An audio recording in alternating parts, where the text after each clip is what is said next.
Kevin Gordon here from AutoSavant.com with our first multi-part video review of the 2013 Lexus GS350. This particular Lexus GS350 is the all-wheel drive model with a pile of options that brings its sticker price to $63,232, and that price does include destination.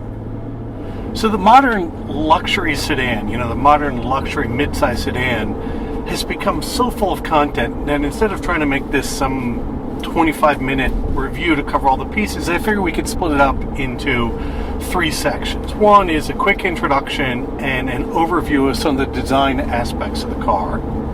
Then we'll do some of the driving impressions, how's the engine, how's the transmission, suspension, how's it handle, that kind of stuff. And then third, we'll do a full infotainment and technology walkthrough on this car because it has quite a bit of it, and it's an interesting thing to look at because it sort of splits the personality of what this car seems to be good at.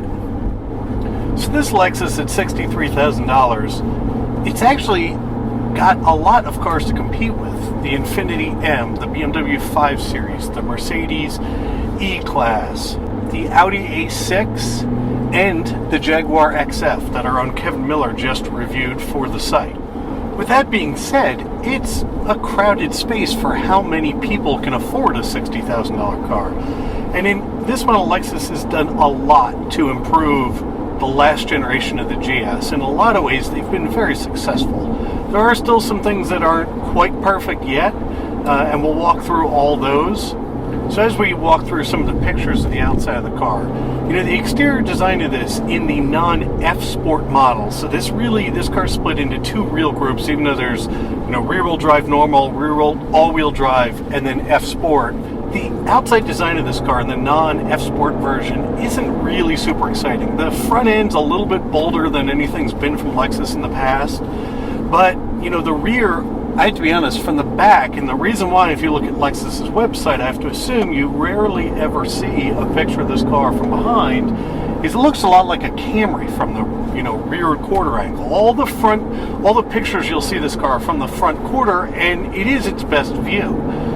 So in that aspect, it's definitely cleaned up compared to the old version, but I do wonder from a panache standpoint, if you drive this up to a valet, is it going to get the same respect that, say, the XF is, or an E-Class Mercedes, or even the 5 Series, which is handsome in my impression, but isn't as distinguished as even some of them have been in the past. Where things change dramatically is when you open the door and get inside of here.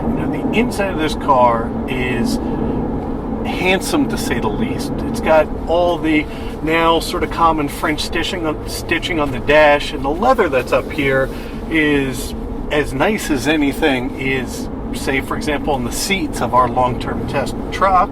The steering wheel may be my favorite looking steering wheel of any car out there. It looks just like the one that's in the LFA. There is, some issues here. One, this stuff that looks like it's metal, it's all plastic. Also up on the dash, which we'll be going through some pictures of, also plastic, which is a bit unfortunate.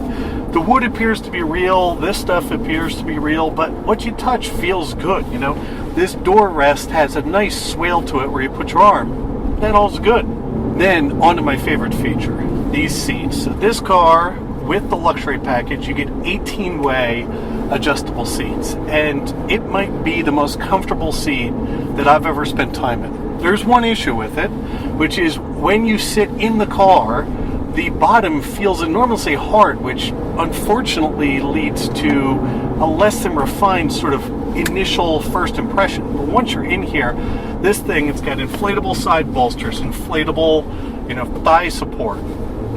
And I think the nicest thing, and it's something I've experienced before, but I don't think it's ever worked as well as it does in this one, is watch what's happening with not only the headrest, but the entire top of the seat. The whole top of the seat articulates. Put that back to my memory setting where I had it. This makes, the top of the seat and the headrest the most comfortable thing I've ever experienced from a seat. And, when you compare this to across the model line, so if you get into a, say, Infiniti M35 or 37, whatever they are these days, the seat in that still feels sort of big and couchy, where this, you can tell there's some sporting intention when you sit in the seat. Steering wheel's, of course, power adjustable for both reach and rake. The pedals are fixed, but as far as a very good driving position, I think the driving position that's in this is about ideal. This car also comes equipped with the full set of sunshades in the back, the one in the rear window's power.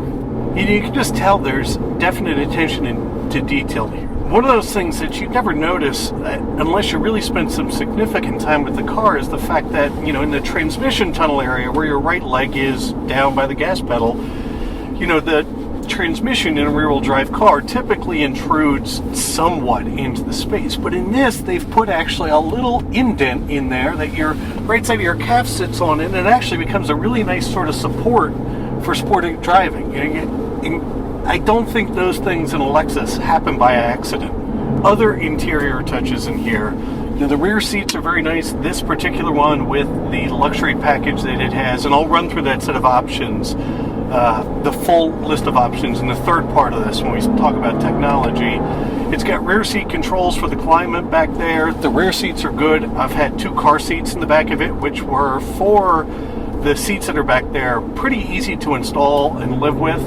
The trunk in this thing is enormous. It eats something 4 foot wide in the back, no problem at all. Lexus claims that you can stick 4 golf bags as well as other day bags in there. I think that might be a bit of a stretch unless you're playing with short golf clubs. But let me tell you, there's a lot of space back there.